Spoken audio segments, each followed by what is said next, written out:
We're back. So you were saying that you wanted to reference something that you were going back. Oh, I don't that need you to forgot. jump right into it. Okay. I mean, I could. It's just there was this phrase that was like gnawing in my brain while we were talking, and I wanted to say it.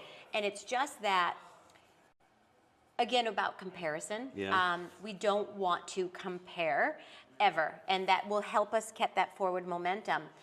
And people aren't going to applaud for you, and people aren't always going to support you, because your progress really will expose their insecurities. Yeah. Does that make sense? Yeah. Your progress exposes their insecurities. Right. Sit with that. That's powerful, right? It is. Yeah.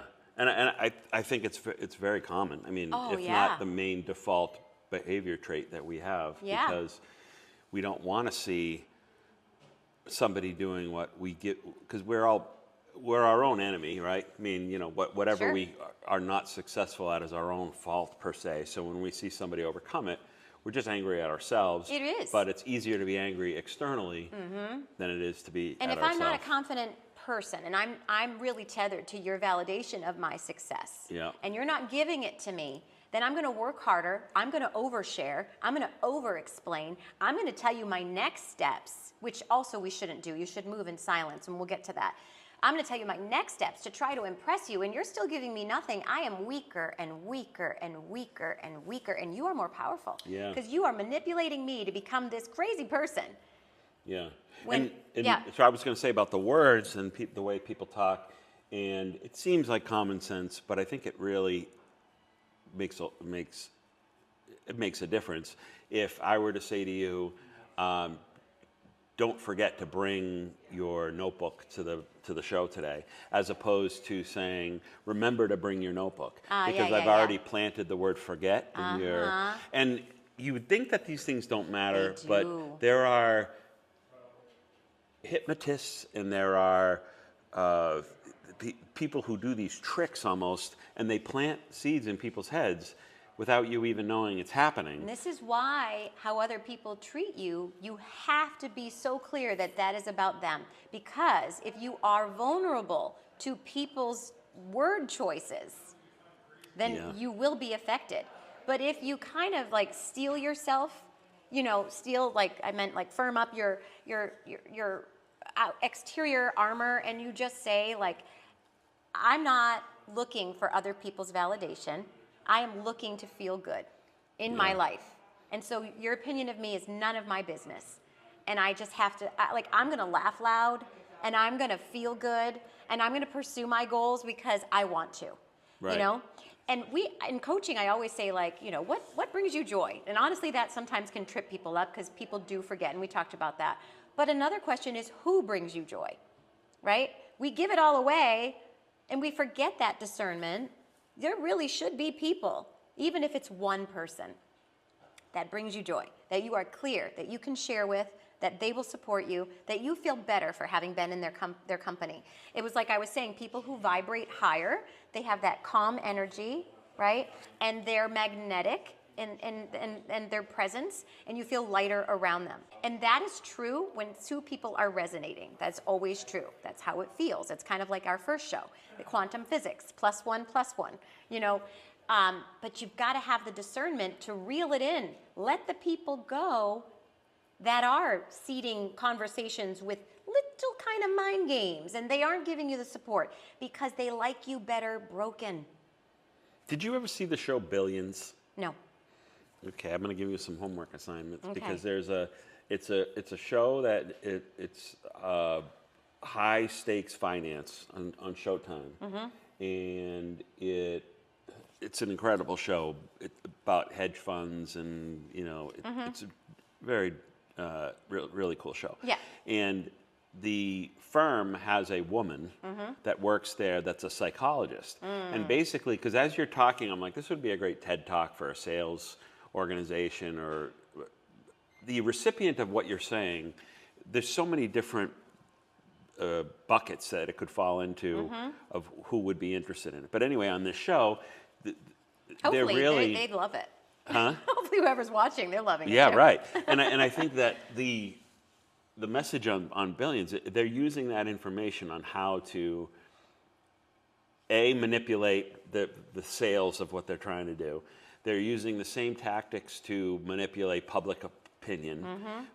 Basic psychology. The woman sits with salespeople or traders in her office as though it's a therapy session to help them be monsters in their industry, Yeah. and whether that's a confidence thing, that comes up a lot.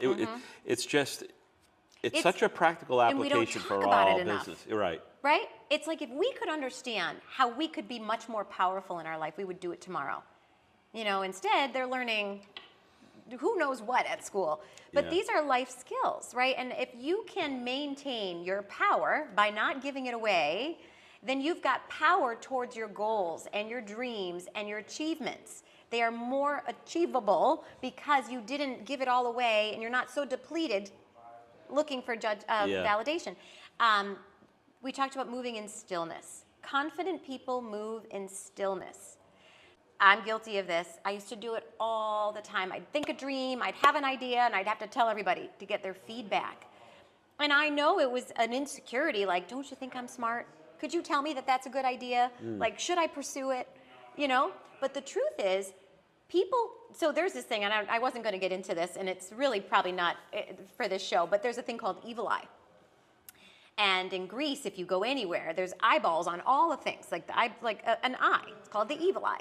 And what they believe is people's thoughts towards you can really impede your progress, can impede your success, whether that be physical, financial, emotional, spiritual, your health outcomes, etc. Like people's thoughts about you can break your energy field and impact you in some way. And so therefore they call it the evil eye, and they do this. They wear an eye, whether it's a necklace or jewelry. Lots of people get tattoos in Greece. And they do this in Europe too. It's not just Greece.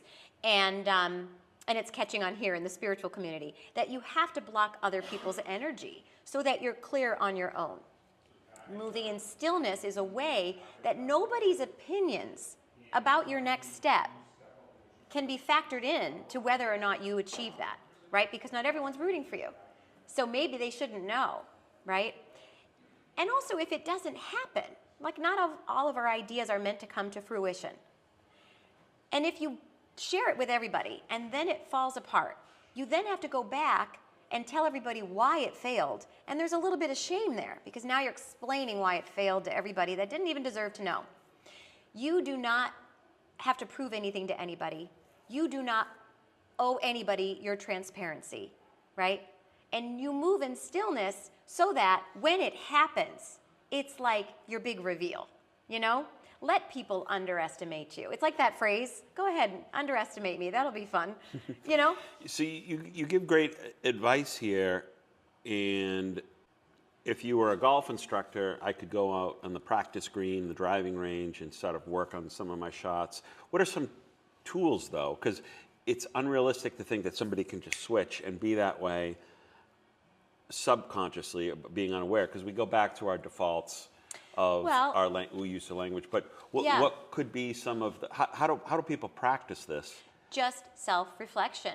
So you go into every engagement, right? And you say, oh, I'm feeling really anxious. Okay, don't overtalk, don't overshare, unless it's your mom, unless it's your best friend. Different scenario, go ahead and overshare. You will deeply connect together, right? It's your humanness but if it's a workplace environment, at the water cooler, are you going to want them thinking about your constipation? Like, you know what I mean? Like that example. But it's just that people do this in an effort to connect, and then there's regret. You've revealed too much. You've lost your power. So take an inventory as you're in any work environment or social environment, and just say, am I going to feel good for sharing this, or am I sharing it because I'm feeling insecure? Is there a backfiring scenario where, let's say, you are the life of the party, you show up, you're always the one, people default to Sharmin because she just gets everybody going, gets conversation started, but then you come in and you're just a statue, and you're being reserved and you're not sharing, where they go, man, something's wrong, Sharmin's upset at me, or something like that. Well, listen, I can engage with you fully, and I can nod, I can hold contact, I can laugh at everything you say, and you can feel like I'm fully engaged, supporting you. You feel great. Yeah. My vibration's high, and I haven't really said much. I'm not saying that that's the key. I think storytelling is great in the right circle, right? But at the same time, it also feels good to be heard. Sometimes we overtalk out of anxiety and insecurity, and we're forgetting that we're not allowing other people to also feature their stories or speak. And I'm actually thinking about it too, as you often will do, is like plant a seed in my head, and then I'm thinking about it. Yeah. And so That's in the this whole idea. scenario, you also, what about the reading of the person? So we're talking about the person who is oversharing, undersharing, whatever they're doing. But if I'm sitting there in a job interview scenario and somebody comes in, I need to interpret that.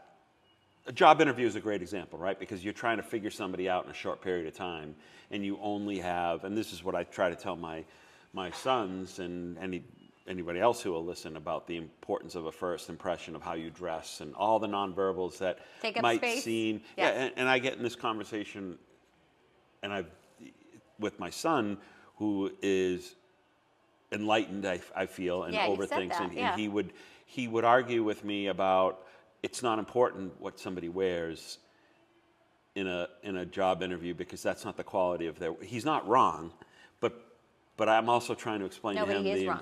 Well, and God bless your son. I don't mean to say he's wrong, but it like, does don't judge matter. somebody. It's caring coming for from a your- place yeah, of appreciation to not judge a Yes. homeless person. Sure, right? sure, And that they your could be the wholeness. best stockbroker or the best attorney or the best whatever. And that's true on the street, and that's true at the grocery store, and that's true in an exchange. If you're on a job interview, then how you present yourself does matter, right? How you hold yourself, how you speak. Even talking too much on a job interview, if you can't control the things you're saying and you're rambling and yapping away, the idea behind that is that maybe they don't have a lot of self-control, right? And there's so many things that come up that I tried. I don't want to be difficult, but I'll go back to the intern. We're not saying his name, and he might watch this. Might I've be already Bob. given him.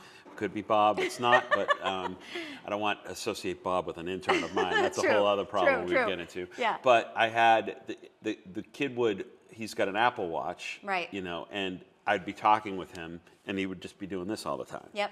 And I stopped him and I said, I don't necessarily care about a high school kid's how they're reacting to me, Yep. and they're not my son, they're not even an employee. Yeah. But I Well, you said had the every power there, time you were helping, I said, right. just because he's in a position where he's trying to learn in the professional workforce, maybe nobody's ever told him this before. And I said, every time you look at your watch, you're telling me that you'd rather be somewhere else, that Nonverbal I'm cues. not interesting enough for you. And I think that his first reaction was, boy, this guy's nitpicky.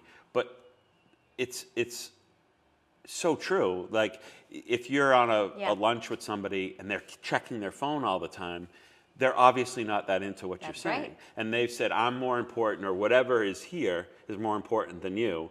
And even if that's not true, that's how the other person feels, consciously, subconsciously. So true. No, I love that you brought that up. And that's an excellent, point in terms of all of this. If you're asking for what can people do at home, what are you trying to convey? Are you trying to convey that you're kind of a douchebag and you don't really listen to people? Because that's what that's doing. Yeah. Put your phone down. I was at my daughter's, Rosie just had a birthday, and we were Happy at dinner. birthday. And we took her out to dinner. And so she was at her own table just beside us, but with 7 girls. And I went over there to take a picture, the mamarazzi. And all of their phones were in the center of the table, in a little pile. No parent told them to do that. These kids, I think they're learning that they do feel disconnected from each other. We didn't have this, and so we all got addicted at the same time. And I think now there's almost like this, we're breathing new life into this situation. The kids are smart. They are realizing that they want to be with each other at the dinner table, and they want to connect, and no adult is overseeing that. There they were, the pile of phones in the middle. I don't believe you. I know. It's like one of those I things couldn't where it believe just it either. seems too good to be It true. seems way too good to be true, but then Right. later that night we played games, and there the phones were. I had my phone out. We were playing games, and I wanted to see who texted me while we were playing games. Kids' phones were in this. So the kids, maybe they're teaching us something, which, that could be true, because you know, they've grown up with it, and they maybe, because they're smarter and they're seeking attention and connection more than we are because they're so young, maybe they're recognizing the power in that. I remember my daughter, now this is my oldest, who's now 22, but when she was like 14, 15, she had a sleepover. And again, that was at the height of phones. They all just got them. They're all really addicted. And you remember sleepovers as a kid. They were so fun, and you'd stay up half the night talking, right? That was what a sleepover was. Well, maybe not. Girls. Maybe for You know, girls. whatever, Maybe, but- yeah, so for girls it was. That was what we did. It was the absolute best. There was no sleep involved. And she came home this one night, and she goes, we had the best night, Mom.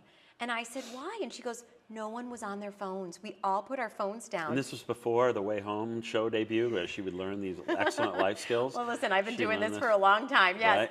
But it was, as a group, like somehow, some way, someone said, let's talk tonight. And then they were all talking, and at 15, they probably had a lot to share, boys and girls and who knows what. And that was like her favorite sleepover. But that was a novel sleepover, because most sleepovers, you know, your phone's glowing next to your friend's phone who's glowing, and no one's connecting. Yeah. And that was the norm. But this sleepover was special because everyone put their phones down and they were just chatting all night. Novel. Well, it's interesting, novel, you say, because they grew up in a world that's all there was, right? Right. So that is novel. For us, our age range, we're looking at having them as somewhat of a novel treat. And I'll use one example of which I'm actually trying to train myself to be better at, is it's so easy. You ever watched an actor on a TV show and you're like, how do I know them? What else were they in? You could look that up in a few seconds, as opposed to really going through the file cabinet of your brain of trying to figure out. Yeah. And there is a satisfaction of doing that without having to look. And I think it's so easy for us to go to that phone, Yes, and to get in answers, the middle of a conversation. and to lose a valuable life skill of Yeah. looking, of going through, and however you use your brain to. It's a crutch. A crutch. Well, yeah. we do it in social situations too. Talking about a crutch, we go on our phone when we're sitting in a waiting room now. Yep. Who sits there and just, you know, looks around and, oh, hi, what are you here for? Yeah. Well, God forbid, that's small talk. No Yep. thanks. You know, people just go right into their phone, and that's fine. But sometimes you rob yourself of these interactions. You know, I always say God uses people, right? And that you're going to be at the grocery store and you're going to meet that exact right person who's going to say the exact right thing you need to hear, if that's what you believe. My old radio show, one of the shows I did was expect miracles, right? Not just believe in them, but expect them, and then you'll see them all the time. And that's how you see them, by interacting with people. They don't just drop out of the sky, some miraculous moment. It's little moments that you share with another human that end up being like a catalyst for change, or the person who has a job offer, or the person who, knows a loved one that knew you. Like, who knows? But when you're shut off from the world, then you miss a lot. Confession time. Uh-huh. Ready? Have you ever faked a phone conversation because you didn't want to talk to somebody in the I'm grocery sure store? I have. I've done it way too much. Where I've walked in to a store and I just pretend to be talking because Yeah. I don't want. Don't bother me. And that was the only good part about COVID, was the mask, that I felt like I I didn't have loved to talk hiding to behind somebody. my mask. Yeah. As much as But I hated it. Yeah, it was, right, yeah. exactly. But that was one of those things, and it was actually it was an interesting thing, just talking about technology and how that plays a role. Yeah. And how you receive a message and having it have meaning, right? Was when text messaging came after phone calls, right? So you would get when text messaging first came out, I was absolutely stunned that was even a thing. You could already call people. It seemed like if texting was first, voice calls would be the advancement of that. And I thought, why would anybody ever text? It doesn't make sense. But it was because you didn't want to talk to somebody. That was why. And how much, if we say our nonverbal cues are 60 to 80% of what we're communicating, Yeah. what we didn't talk about is the intonation in your voice, Yeah. right? So that is so critical, because in a text you lose that. You don't know whether you said it with sarcasm, with a laugh, whether you were deadpan, you were mean, you were angry. And you got to put LOL now. You got to when you have any sort of sarcasm or something to it, when you're It's technically not even laughing so out much loud. is lost. Right. So if what we think and what we say creates our reality, how are we messing with that by letting much of our communication be on a text that's, missing kind of the essence of who we are? How much is misconstrued?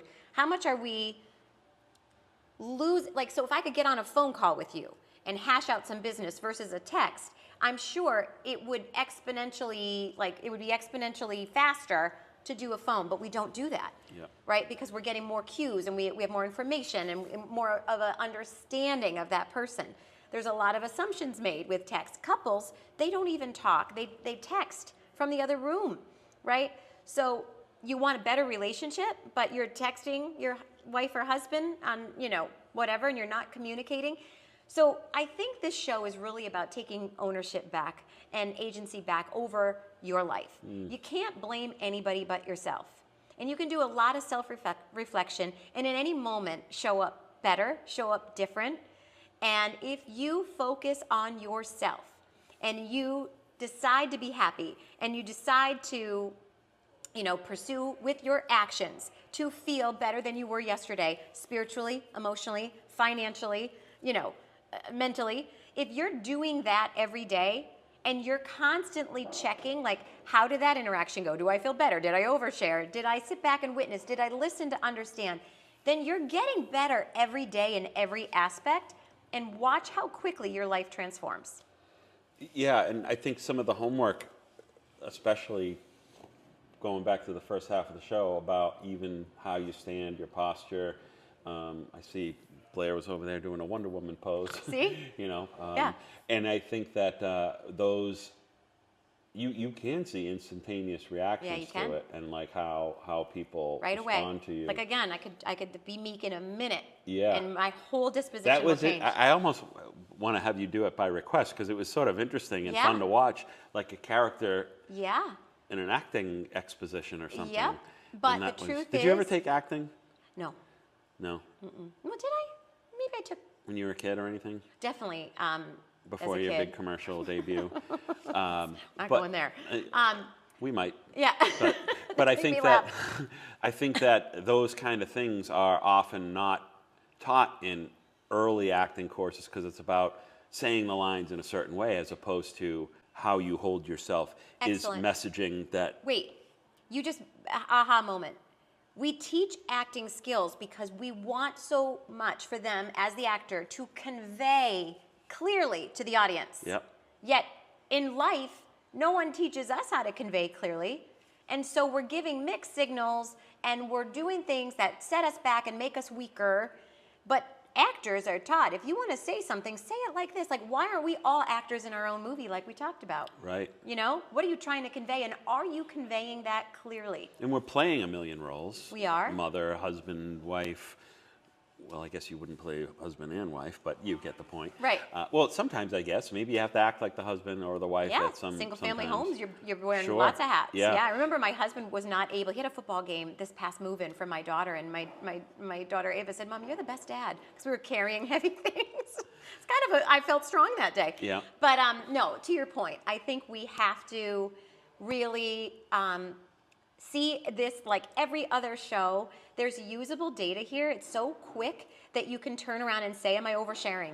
Or am I not sharing enough? And I really want to be clear. Again, your story is so important. And your story is the heaviest thing that you can hold. It gets heavier the longer you hold it. I'm not asking anybody to hold that in, because that's an important part of your human existence. Share it with discernment to the people who are loyal, genuine, and love you. That's it. Yeah, that's good. And how often does this come up when you're coaching? Let me ask you a question. When you're coaching somebody, what percentage of it is done in person or online? Mostly is not, yeah. So, mostly online, right? Yeah, Zoom? mostly it's over the phone. It's interesting. Oh, phone or? Yeah, phone. Oh, okay. And it's interesting. So prior to, when my company first started, I was really doing just local coaching, right? Because it was people who knew me. And then as soon as they refer me to their friend in Connecticut, now I've got a Connecticut base. But now they can't come to me, so now it's Zoom. And so we were doing Zooms or phone call, but mostly it was Zoom. And then they refer me to their college kid, and now it's, college kids at, UNH. And now so it just jumps like that by referral. Yep. When 2020 happened and COVID lockdown and everything was Zoom, people got kind of Zoom overload. Yeah. And I was like, we can just do a phone call. Because I think people were so sick of being on a screen and it was a little triggering. And that kind of I mean, I still will do a Zoom all the time, but I do notice that people love that I can just do a call. I've been doing this so long that I can read energy. So I read it in the way things are said, like the intonation. I hear, I feel. I don't have to see you at all. And I can say that this is true because the proof is in the pudding, right? The people are all transforming and they're feeling great, and I feel really proud of that. But not everybody can read language, or energy rather, and so coaching is no different than anything else. When we are in person, say I can't read energy, I am looking at your body language, and I am looking where you hold my gaze and where you look away, because shame or what have you, like there's a lot to be read there. But you don't have to be a life coach to have these skills, right? You just have to listen to understand. Well, I want to add a little bit to it in the sense that with technology the way it is, Yeah. that again, if you're trying to control the message being put out there, and if you're aware of all of the cues, you do have to now modify that for the new technology. And I was talking with media expert Allison Maloney, talked to her, and she was on one of the other podcasts that I do, and we talked about how even the angle of the camera on your Zoom and where your eyes are tells the person on the, let's say the camera is over here, but I'm looking at the screen because you're here. The person on the other side, just like I'm looking at my phone, thinks that you're maybe playing Tetris or answering an email, which of course we do when we're on Zooms a lot, right? Because sometimes if we're in a group setting, and that's the downside of that, of people lost their jobs for things that they didn't think people were seeing. We don't want to get there. Right. Yeah. I mean, because those Zoom things are, if it's going to be a part of our the industry that we're in, you got to be aware of even like a dirty camera lens, what you wear, your background, all speaks a message. If I'm talking with a actor like Tom Cruise on a Zoom call, and he looks like he's in a garage with jumper cables and stuff behind him, I would almost say, like, are you on a film set for a car movie or something? And that could be part of the conversation. But if it's a distraction or whatever, it's taking away from the message. And by the way, you're a trooper. You're like Michael Jordan, who played. So sorry. She's got a 300-degree temperature. She's on the brink. We have paramedics standing by if she needs support. That's how much she loves our audience. I do. Here. She's coming in here despite being ill. I'm trying not to laugh because it does get me into a coughing fit. But all of this is I think such critical information, and we really want to move in a way that makes us feel powerful. Move in a way that people feel we feel good about ourselves. Because you feel good about somebody that feels good about themselves, right? Yeah. And it feels good to feel good. So it's kind of a win-win. If you are so focused on yourself, if you start to block out, like confident people do, what other people are thinking about what you're doing, and you just focus on what feels good for you and what goals you have, and you're constantly looking at your own life, spiritually, emotionally, financially, mentally, relationally, is that a word? And if you look and you're only trying to be better than you were yesterday, I guarantee life gets easier, faster, your relationships get better, you're not oversharing because you start to come to this place. I mean, you glow different when you're confident. Yeah. And it's a little contrary to like when we said earlier about the human instinct is to want to see somebody fail. And it almost has the opposite effect when it comes to like stand-up comedy, for instance, right? Where the audience, the last thing in the world that they want to see is somebody bombing on stage because it makes them feel uncomfortable. Yeah. So even if jokes aren't working, good comedians will brush that off, not let it bother them, and the audience is put at ease, and they win the audience back. Even though theoretically you would expect by that.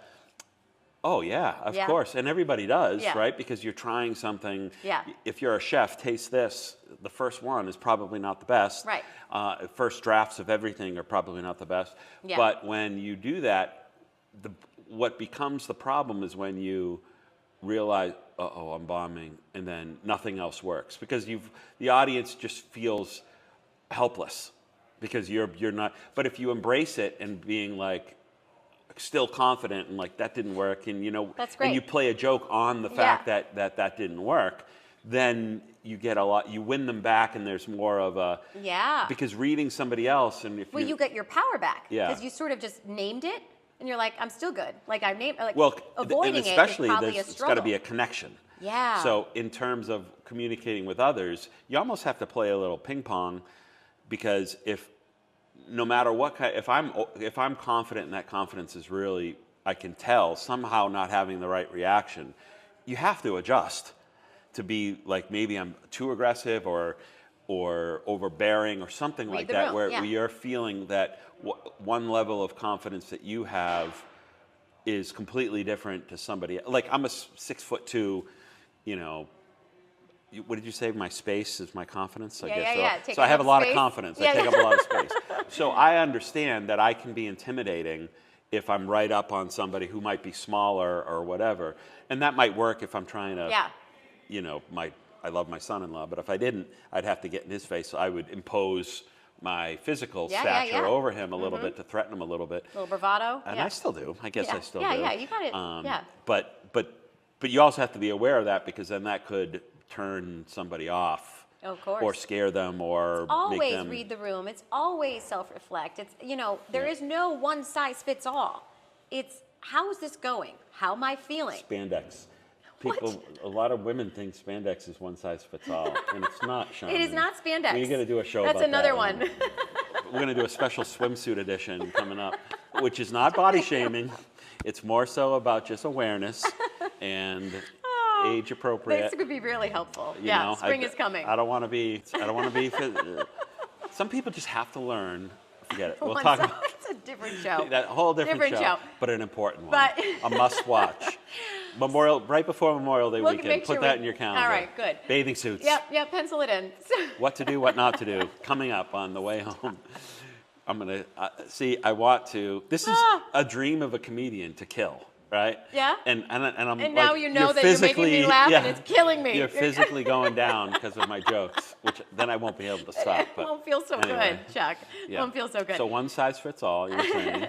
No, but so I think in essence, at the end of the day, this is all just little mental exercises, and checking yourself and not oversharing, and keeping it concise and using fewer words. Observing. These are all skills, little skills along the way. You don't have to do this all day, every day. I'm just going to observe, like you said. Like you're at the party and you're just observing. Sharmin said to observe, and no, that would be awkward. But giving time for observation, giving time for self-reflection. Am I talking too much? Am I oversharing? Do I feel good? Will I regret this later? Or do I feel comfortable? Is this a connection? And the difference. We all do, but we don't stop to take that inventory. And so I think that this is usable homework. Yeah, for sure. Because I think it does.